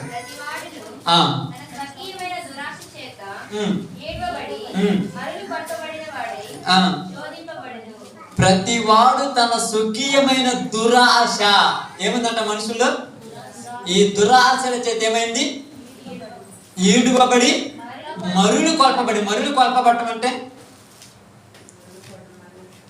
మరులు అంటే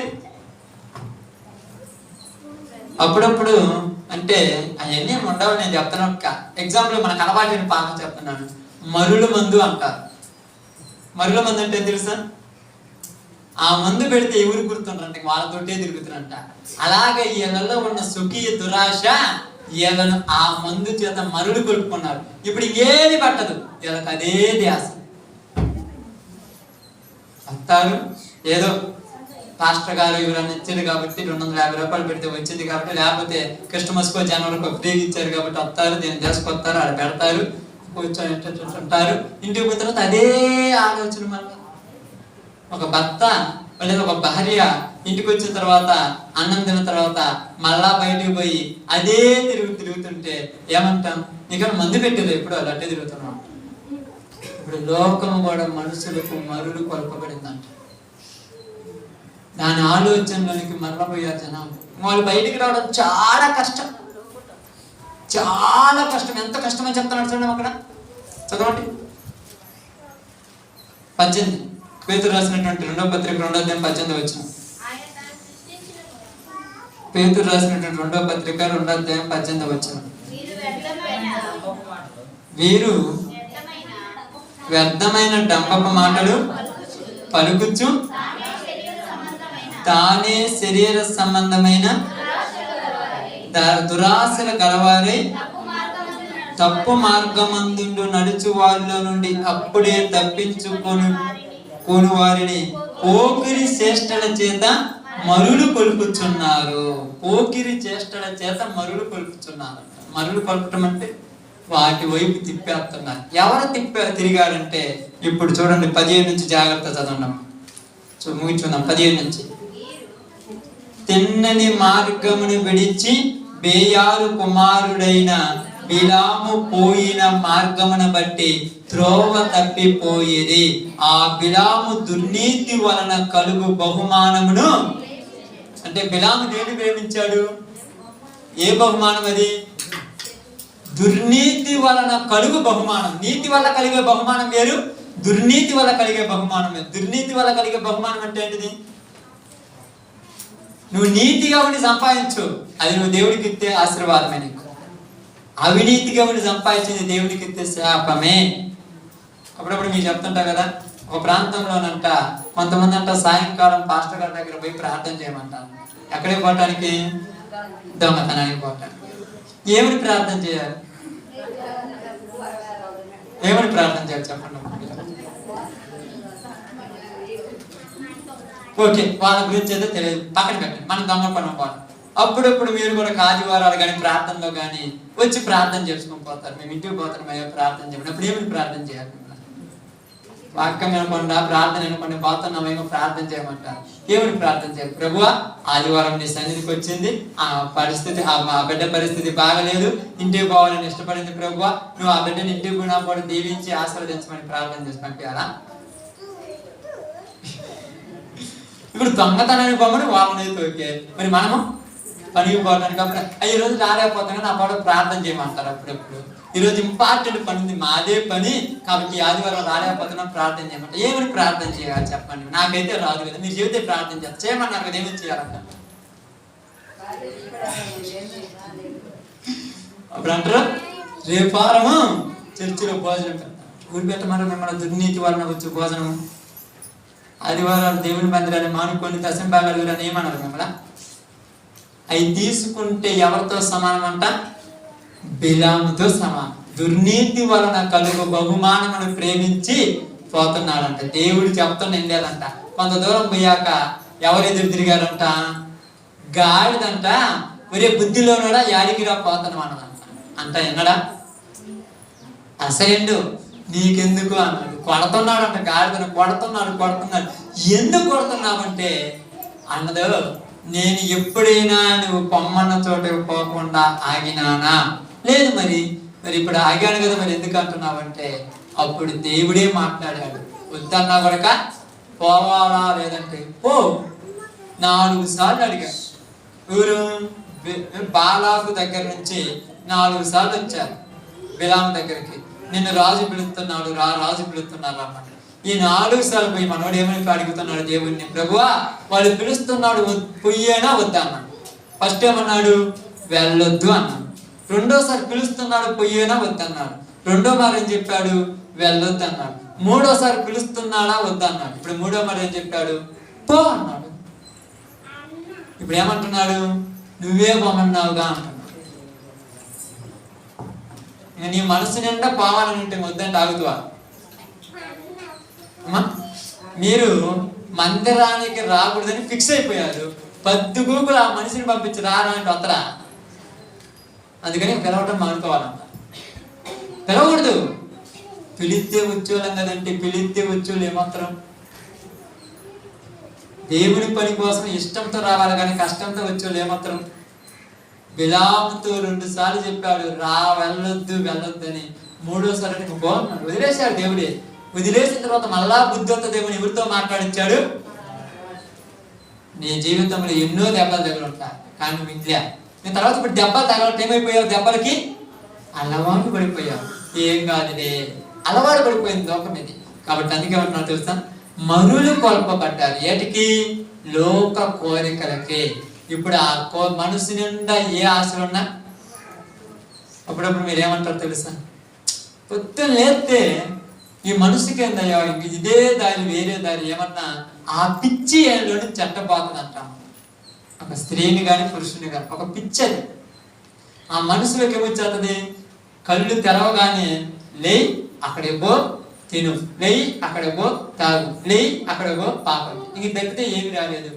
కళ్ళు తెరిస్తే ఇదే ఆశ అంటే ఓకే, వాళ్ళంటే తెలివి లేదనుకుందా. ఇప్పుడు మనకు కూడా కళ్ళు తెరవగానే లోక సంపాదన ఆశ వస్తుందా రావట్లేదా? మనము వాళ్ళకి ఒకటే కదా. కొద్ది బ్యాలెన్స్ ఏమన్నది ఇక్కడ? అంతా ఒకటే, సమానమే. బైబిల్ ఏం చెప్తుంది? అంతా పళ్ళ పరుపే, ఎక్కడ ఎత్తు పల్లాలు ఏమన్నా అంతా ఒకటే. ఉంటే దీనిలో నేను ఉండాలి లేదా దీనిలో నేను ఉండాలి. ఈ లోకంలో ఉన్నట్టుగా రెండిటి మధ్య ఉండరాదు. ఇప్పుడు రెండింటి మధ్య ఉండటం ఇష్టమా ఇష్టం లేదక్క మనకు?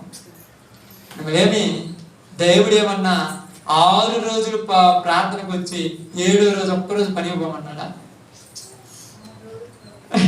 ఒక్క పూట పగుడు నేను నీకు శాతనైతే 2 రోజులు ఏమన్నాడు? మన ఆదివారం చెప్పి మన బుధవారం ప్రార్థన చెప్పాను, ఉపవాస ప్రార్థన చెప్పాను. ఏమన్నారు ఇప్పుడమ్మ సంఘంలో? ఏం చెప్పారని గుర్తుంది ఎవరికాను? దినదినము ఇంటెంటను ప్రార్థన చేస్తారు. ఎందుకు ఇలా చేయాల్సి వచ్చింది? అప్పుడైతే అలా ఉంది, మరి ఇప్పుడు ఎందుకు ఇలా చేయాల్సి వచ్చింది? గుర్తుపెట్టుకోవాలి. ఎందుకు చేసింది చెప్పండి.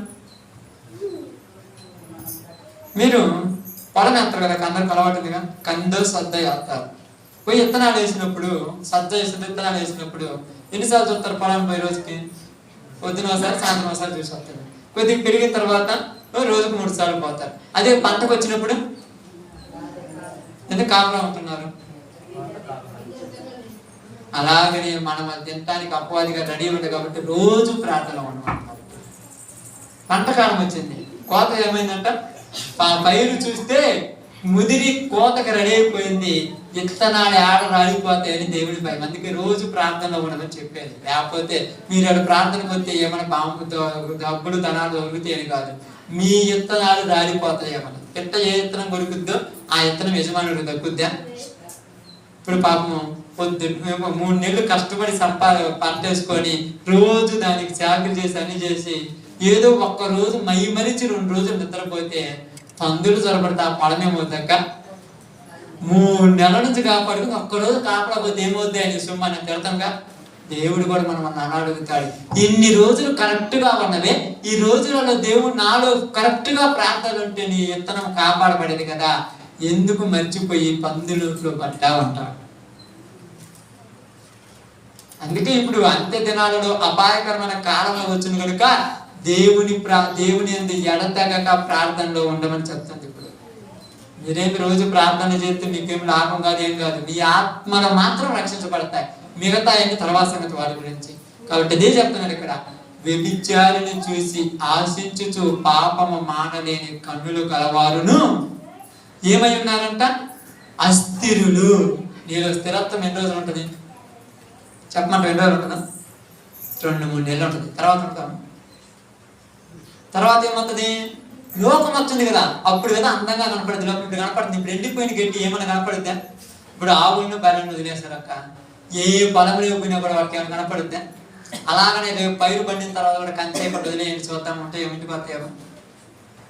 ఇలాగనే మన భక్తి కొడక లోకంలో ఏది లేకపోతే మనం బాము ఎక్కడికి, లోకంలో ఉన్నా కూడా పోకుండా ఉండటమే గొప్ప సంగతి. అప్పుడు నిలబడాలంట.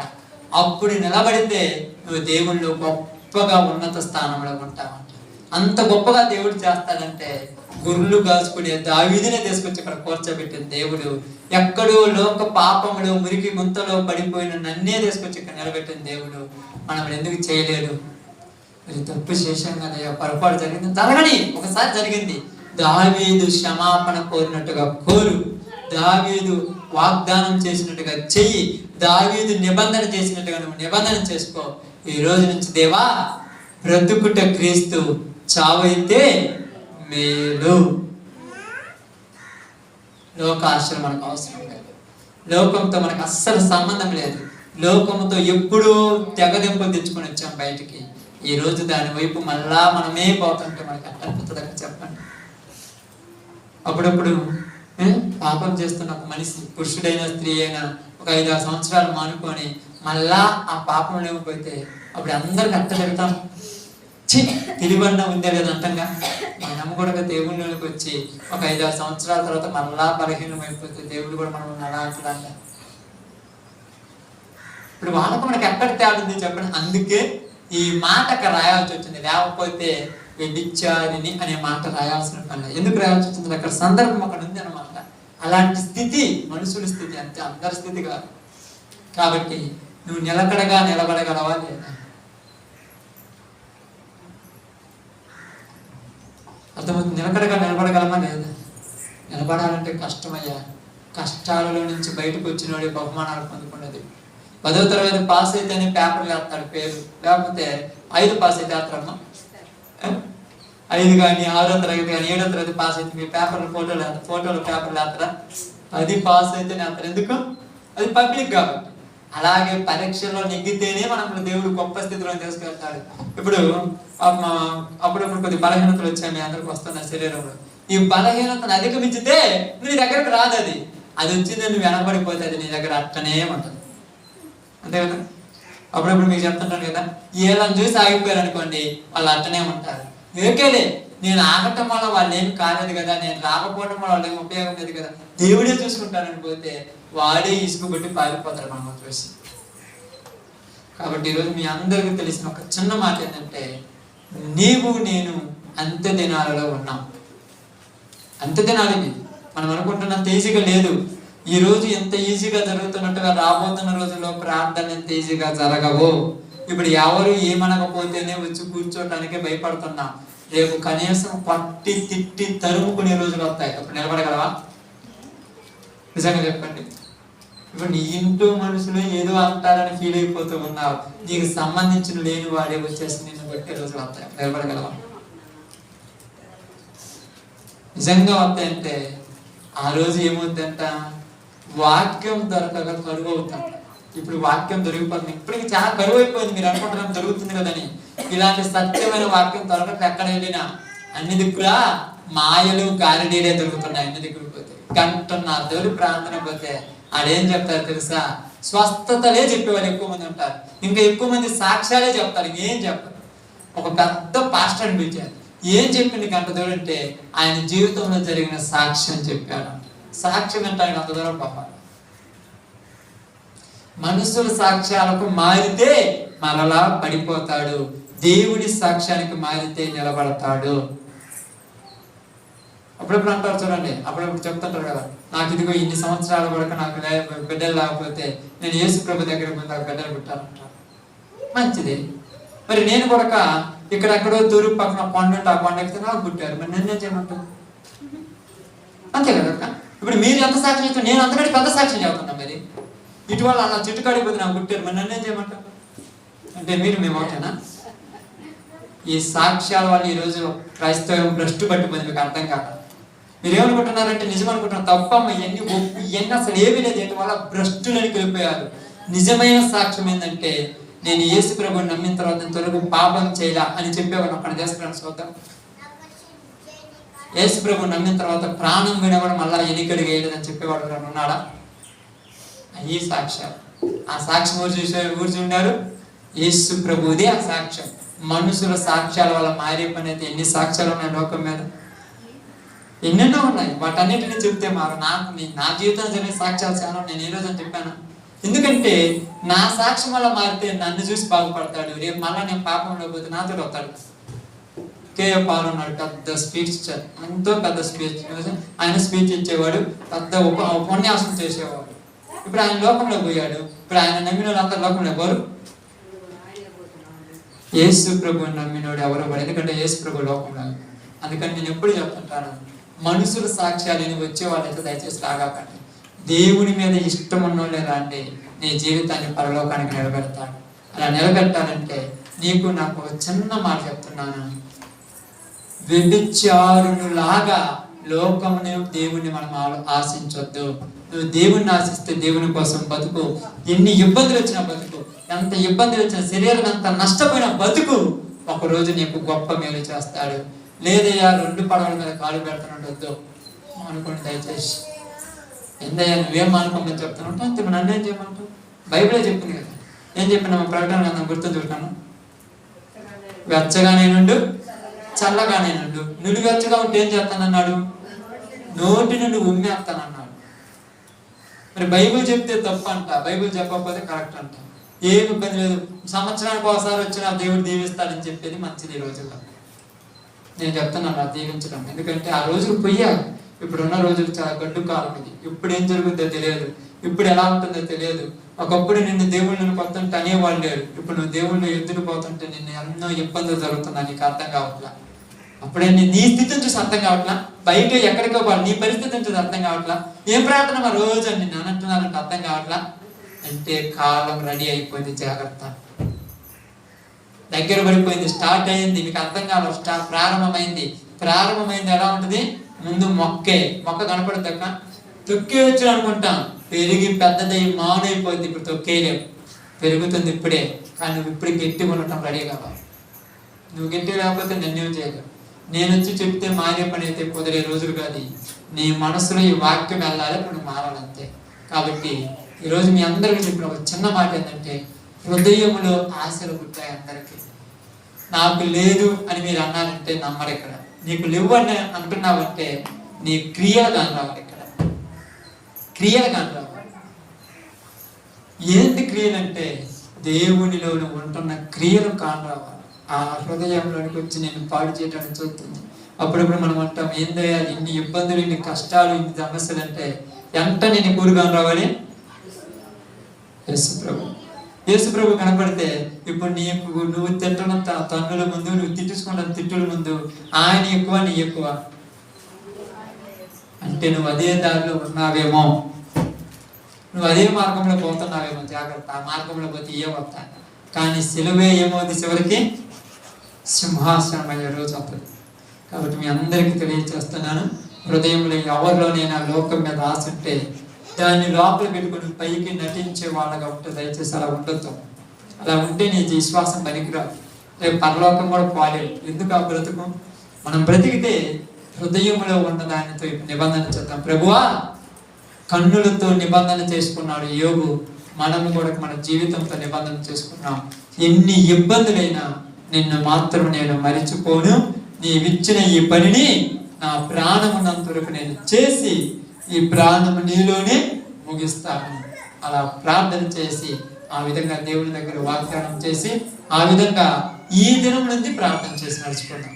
ఎప్పటి వరకు నడుచుకోకపోతే దినంతో రెడీ కానీ అంతే. ఎందుకంటే దావీదు కూడా ఒక రోజు రెడీ అయ్యాడు. రెడీ అయిన తర్వాత ఆయన గురించి రాజుల గ్రంథంలో చెప్పాడు, ఉరియా భార్య అయిన బత్షెబా విషయంలో తప్ప దావీదు అంత యథార్థపరుడు ఒక్కడు మన జీవితాల వరకు తప్ప ఈ రోజు నుంచి మన కాళ్ళు చేసి యథార్థంగా ఉండాలి. ఓకే, అందరూ తల వంచితే ప్రార్థన చేద్దాం. అందరం ప్రార్థనలోకి పోతాం.